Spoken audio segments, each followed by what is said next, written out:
when we belong to Baba, it is understood that since Baba is the father and the teacher and the Satguru in one, so he is three in one. In fact, he is many in one or all in one, but three in one, especially he says, I am the father, teacher and Satguru.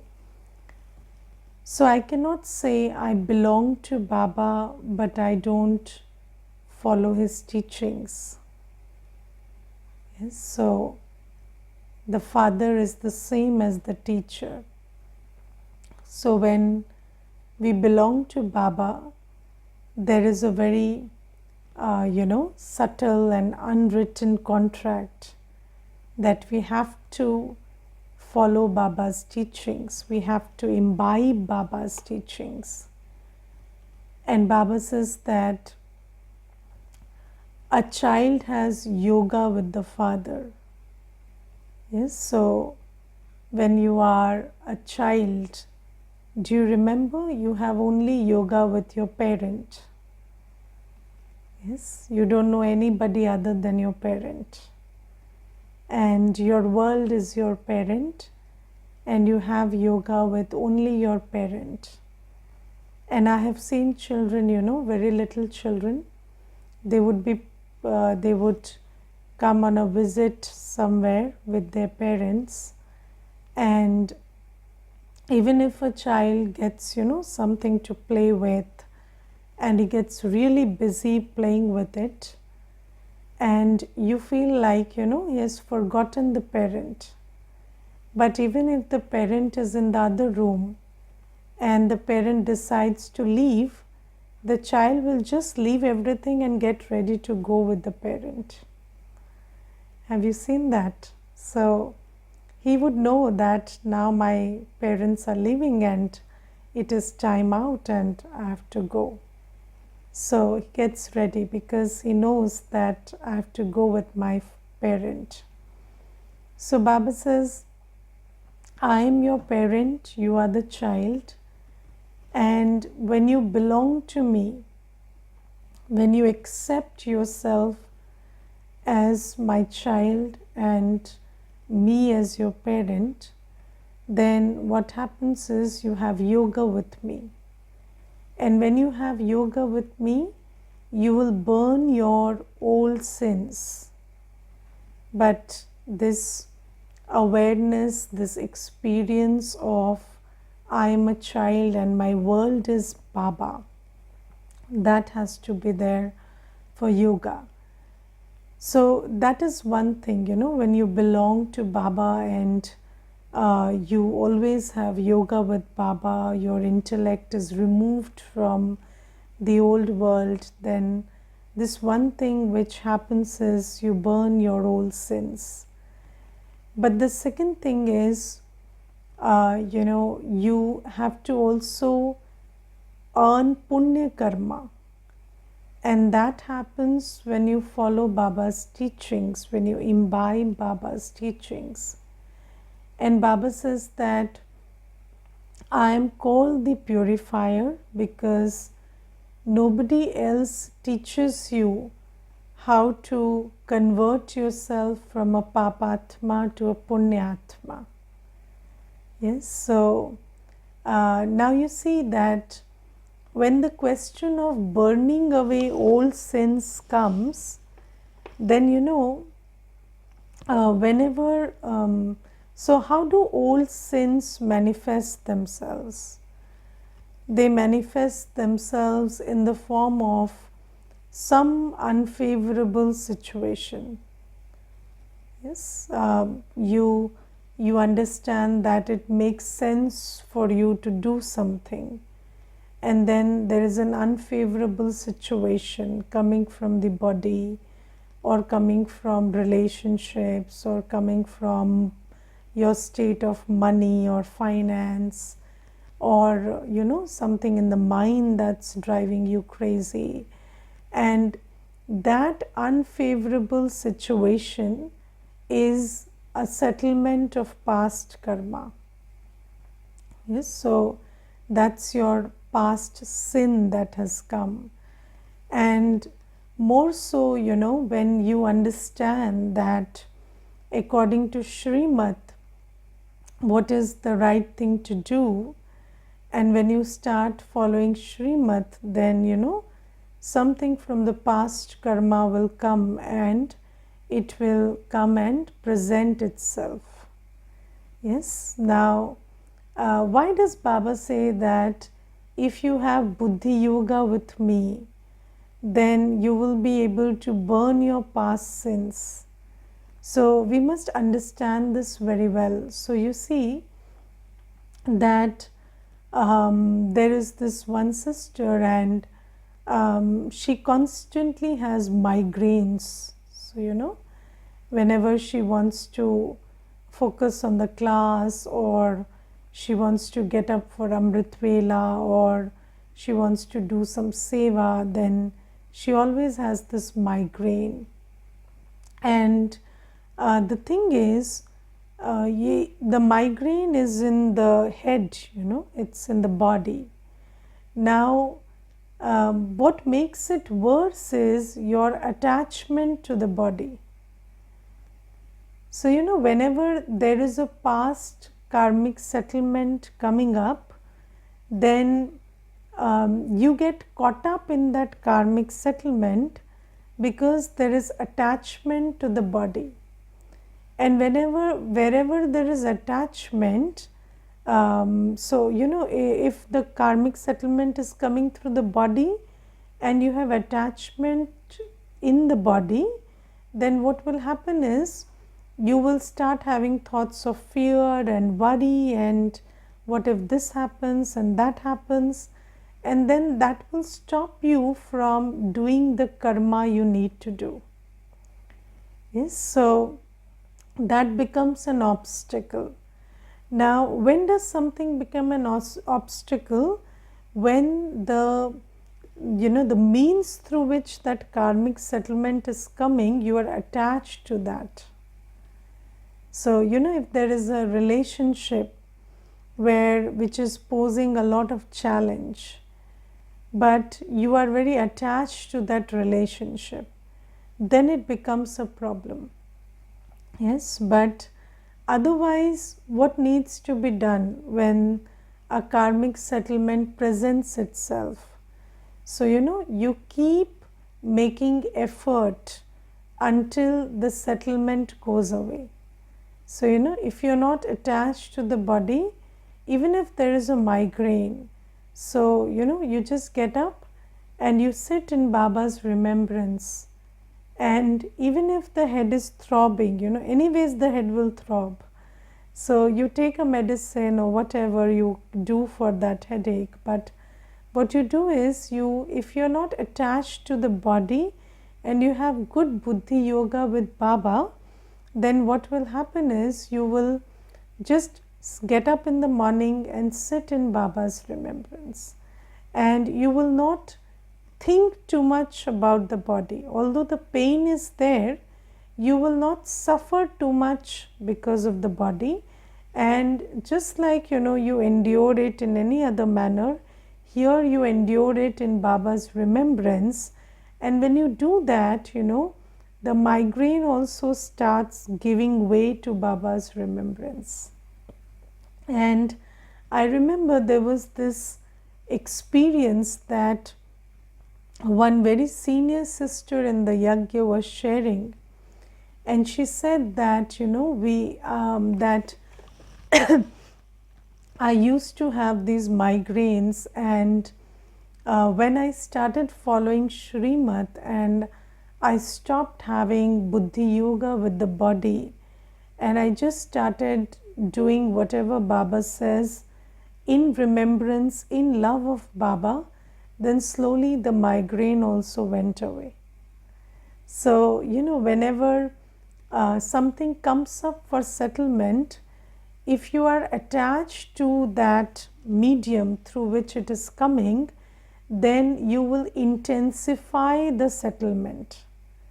Yes, so so let me give you another example. So, there's this brother, and he is on a posting which is, he's posted in Delhi and his native is somewhere else in the country, and his children are growing up, so they are in college, and he's very attached to his children, so he wants to stay in his native place so that he can, help his children study and help them in other matters. But now he's posted in Delhi, and every day, he would ask me, Didi, do you think, please ask Baba and let me know when will my transfer happen. So, I told him yesterday only, we were having this conversation, and I told him, if you desire it, you will prolong it. Yes, so, if you are attached to your idea of something, if you think that, this is necessary, this is important, I can't live without it, or I want it, then what happens is you are intensifying the karmic settlement. So I told him, just stay in Baba's remembrance, just live your life in peace and happiness, and wherever you are, you are a soul and Baba is there with you. So don't worry about, you want this, you want that. And when the right time is there, you will go there. When they need you, you will go there. If it's not, if the destiny is not asking you to go there now, they don't need you right now. When they'll need you, you will be there. Don't worry. But you have to stop thinking about it, because when you are attached to a certain idea, when you are attached to the body, when you are attached to some relationship, when you are attached to your certain idea of how much money you should have, and then you think that I don't have enough, then what happens is you are giving all your energy to it and intensifying the karmic account, and also suffering a lot because of it. And Maya wants you to suffer, because when you suffer, then all your attention is removed from the journey that Baba wants you to make. So Baba says that when you have Buddhi Yoga with me, when you become my child and your yoga is removed from the body, from the outside world, from every other idea that you are carrying, then the karmic account gets settled. Yes, so this is very important to understand, and until you care for it, it will make you dance to its tune. So you have to withdraw your yoga from the karmic account. And Baba says, when you belong to me, I am your world and you are my child, and you live your life like that, then karmic settlements come and they serve their time and they leave, and while they stay, you don't suffer too much. There is pain, there is crisis, but there is no suffering. So pain will be there, but there will be no suffering, because suffering happens because of attachment. Pain happens because of the karmic settlement. So Baba says that when you have yoga with me, you will settle your accounts. And then Baba says that you will earn punya karma when you follow my directions, when you imbibe my teachings. Now you see that we had no idea about what is sin and what is punya. So before I use this word punya because in English Murli it is translated as charitable actions, but I don't like that word because that's not a very good translation, and of course there's no better word because there's no concept of punya in the English language, right? So there is pap and there is punya, and you see, it is so interesting that for pap there is a word, but for punya there is no word in English, because punya is a very Sangam Yugi concept. So, and in the world, people only know Dan Punya, which is charity. So, people know that when you donate something, that's charity and that's punya. But we in India know that punya is a much bigger word than Dan Punya. So, Dan Punya is okay. You donate something, donate your time or your wealth or something, but that is not totally punya, because today Baba also says that when you do dan punya, you will get some temporary result, right? So when in bhakti you donate to the poor, or you donate to the unwell or unhealthy, or you donate to somebody who is suffering financially, or you donate in the name of God in the temple, then that gives you some kind of temporary happiness. But what Baba is talking about is punya ka khata, and when we create this punya karma, we shift to a world of happiness. So Baba teaches us punya karma, which is a very novel, very Sangam Yugi concept, and when we learn this punya karma, then we shift to the world of punya, because we become a punya atma.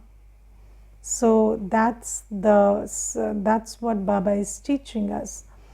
And what is the punya karma that Baba teaches? So the most important punya karma is be pure.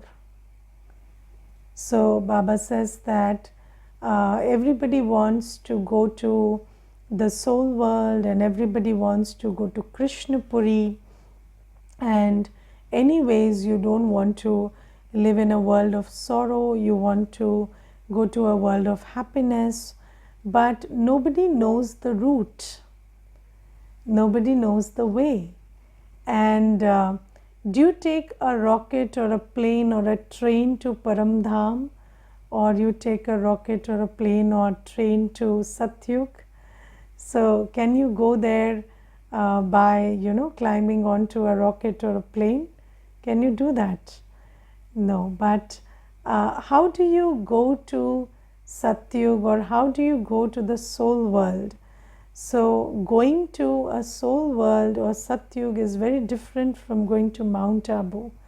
So you have to be a punya atma to go there, and this is the most important and novel thing that Baba teaches, which is reality shift is actually determined by consciousness shift.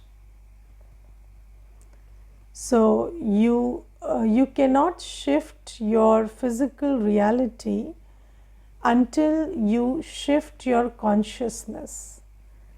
So we have heard these stories about people moving from Delhi to Ahmedabad, or to South India, or to East India, or wherever. But wherever you go, your life will be the same, because your reality is not determined by where you live. Your reality is a byproduct of who you are. And when you are the same, you will attract the same circumstances even in the new place. So this is something that we need to understand. And Baba teaches us that people are trying to run away to the moon. So I remember there was this one person, and he was talking about all technology and I don't know what stuff with me one day. And I don't understand most of that stuff, but when somebody says something, you have to listen. And then he said, that some particular country will be the first to go to the moon, and then the second one will be this, and then the third one will be us Indians. And he was just saying, that we will be going to the moon in this order, and he had his own theory. So I told him, but even when you go to the moon, you will be a Chinese and a Russian and an Indian. So where does the problem get solved? So I told him, you see, while you talk, what I can hear is, even when you go to the moon and you are just, 5 people from Russia, or 10 people from the US, or 2 souls from China, or maybe another 7 or 8 from India, still you will be a Russian and an American and an Indian and a Chinese, and what will you do there? You will fight there. So what is the point going on the moon and fighting? You as well fight here, it's okay. So he was saying, but so I said, you see, even if you go to the moon, it's not going to do any good to you. So Baba says that everybody wants a reality shift, but what we don't understand is reality shift doesn't happen by climbing a rocket or creating a rocket or going to space or going to the moon or going to some other country. No, your reality is determined by your state of consciousness. And Baba says, this is why I teach you punya karma. I teach you how to be pure, how to shift your consciousness, your attitude, your actions, everything, so that you create a different account of karma. So first thing that Baba comes and teaches us is, you are not a monkey reincarnated, you are a pure soul. Yes, so you are not an evolved monkey, you are a pure soul. So the first thing that Baba comes and shifts is, you are not an animal evolved into a human, you are a divine soul full of purity and love and peace and joy in your heart. So this first shift that Baba gives us about who am I is the first punya karma that Baba teaches us. Because when you think about the self, so thoughts are karma, and when you think about the self, that is the first karma you do. And when you think about yourself as ordinary or maybe vicious, or having ego and lust as your original sanskar, then what you're doing is you're creating pap. Because with that consciousness, you can never create good karma or a good reality for yourself. Because you do as you are. So when you think about yourself as a vicious, sinful entity, you think about yourself as somebody with animal instincts, how can you do good actions? That's not possible. So the first thing that Baba teaches us is how to think about yourself, how to see yourself. And I think, when I came to Baba, this is the thing that amazed me the most, that nobody ever talked to you like that. Nobody said you are a soul and you are a pure, peaceful, loveful, blissful, powerful soul. Nobody said that, and we never thought about ourselves like that. And the first step to punya karma is imbibing Baba's teaching about who you are. And I think, when Baba says that I teach you punya karma, and when you imbibe my teachings, you become a punyatma. This is the first step, that you imbibe what Baba says about you, that you are God's child, that you are a child of the ocean of virtues and powers. And then when you think about others, or you create feelings about others based on body consciousness, based on how they look, how they talk, how they behave, how they dress, then that is also pap karma. So Baba says that do not look at others as, do not look at their words or their behaviors or anything. Whenever you look at somebody, when you think about somebody, when you create feelings about someone, let those feelings be about the soul that resides in the forehead. So Baba says, look at the soul, talk to the soul, think about the soul, not about everything else that you see with these two eyes. And that is the second step to punya karma.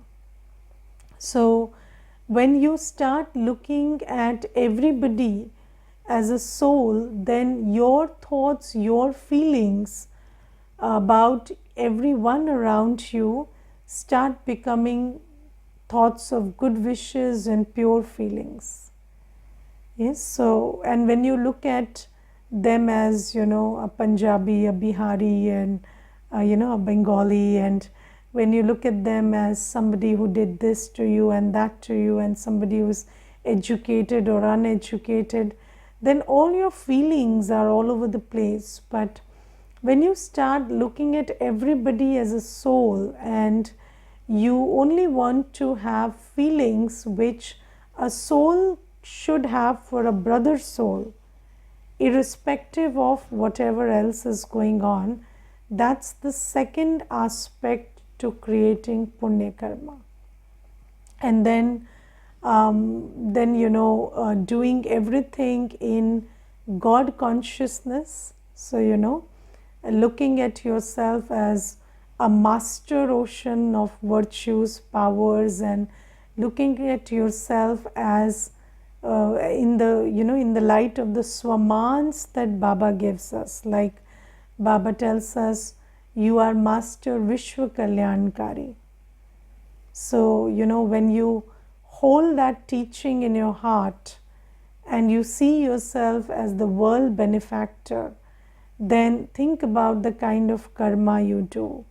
So all these teachings that Baba gives us about how pure you are, how divine you are, how elevated you are, and what you are by virtue of being Baba's child.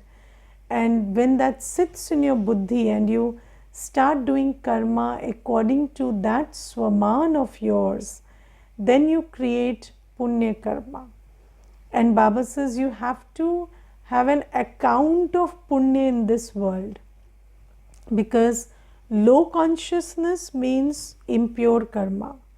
And when Baba elevates our consciousness, so when we imbibe Baba's teachings, and you see, Baba also tells us that everything around you, even the drama, is your creation.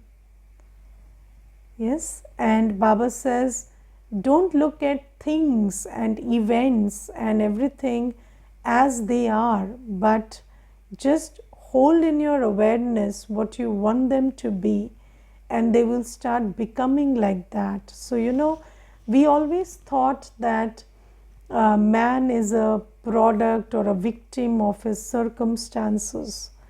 But Baba says, no, you are the master creator. You are not a victim of your circumstances. You are the master creator. Don't get threatened by any scene of the drama. You must know that you have the power to create whatever you want in that scene.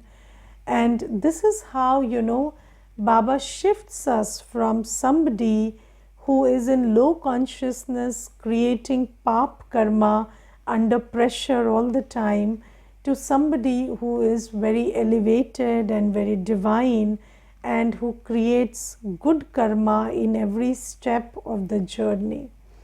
And then we did not know that lust, anger, ego, attachment, greed are vices. And Baba teaches us that when you are in body consciousness and when you start doing karma dictated by lust, anger, ego, attachment, greed, then that's what makes you a papatma. And here Baba tells us that lust, anger, ego, attachment, greed is not your quality, it's Ravan's treasures, and your quality is purity, peace, love, joy. And when we start doing actions based on these rather than the other set, then that makes us, inculcate punya ka khata. And Baba says only by doing this can you shift from the world of sorrow to a world of happiness. That's how Baba changes us from a papatma to a punyatma. So remembrance of Baba finishes past karmic accounts. So in remembrance of Baba, you finish your past karmic accounts as they come in front of you, and when you imbibe Baba's teachings, then you accumulate the account of punya, which makes you eligible to go to the world of punyatmas, which is Satyug. So this is something that Baba tells, and today Baba gives us a very good warning that children even develop doubt in the most beloved father. So you see, Baba is the most beloved. Baba is the one who changes us from a coal to a diamond. Baba is the one who changes us from an impure to a pure soul, from somebody who has wasted all his fortune to the most fortunate one. And children develop doubt in Baba also. Yes, and Baba says, how does that happen? And you see that Baba is so obvious, right? So when you come to Baba, you can, so the soul knows that, this is Baba and this is the one who is only good for me. Nothing, there's nothing, no problem in this. And this is why we come running to Baba, because we recognize that this is Baba. But then what happens is, Baba says that you start listening to others and you start getting influenced by their company. And I always remember this quotation by J. Krishnamurti, and it's a very good quotation. And he said that, even the most intellectual person on earth is influenced by propaganda. And this is a very powerful thing to know, because a human mind, even if you are very you're very intellectual, very wise also, maybe not wise, because in the world when J. Krishnamurti is talking, he doesn't know how many people are wise, but even the most intellectual people, they fall into the trap of propaganda. And I have seen that, in this world which is riddled with strife and jealousy and this competition and this urge to pull everyone down, the easiest method is to defame somebody and speak ill about somebody. And in this, especially, in this day and age of social media, so it has become very easy, to spill dirt on anybody's name and talk ill of anybody, and also create stuff which kind of manipulates somebody into thinking that this person is bad or this thing is bad. And Baba says that, it is very important to that you grow wise. And even if you are an intellectual in the world, you cannot save yourself from the influence of propaganda. But if you're wise enough, you will know that, when you have felt something which is true, you hold on to it. So, truth, honesty, there is no, there is no certificate about truth and honesty. And Baba says that you need to grow wise enough to not listen to, first is don't listen to rubbish. So always know one thing as a rule: if somebody is defaming somebody, they are not coming from a good place. Yes, even if somebody is bad, if somebody is trying to defame that bad person, that's a worse person. So don't listen to them. And Baba has told us very clearly, don't listen to defamation. And Baba says that never trust somebody who is performing the karma of defaming somebody. So, when somebody stoops down to this standard that they start dirtying somebody's name, then you must understand that that's not a person you trust. Because if a person is noble and trustworthy, they wouldn't defame anybody. So this act of defamation is always done by the downtrodden. So Baba says that don't listen to such stuff. And the second thing is, grow very wise in this world. You must know that you have to be the judge of truth and honesty. You cannot rely on other people's opinion about this. So Baba says, do not get influenced by bad company or what people say, and do not leave beloved Baba because of that. So this is a warning that Baba gives you. Okay, Om Shanti.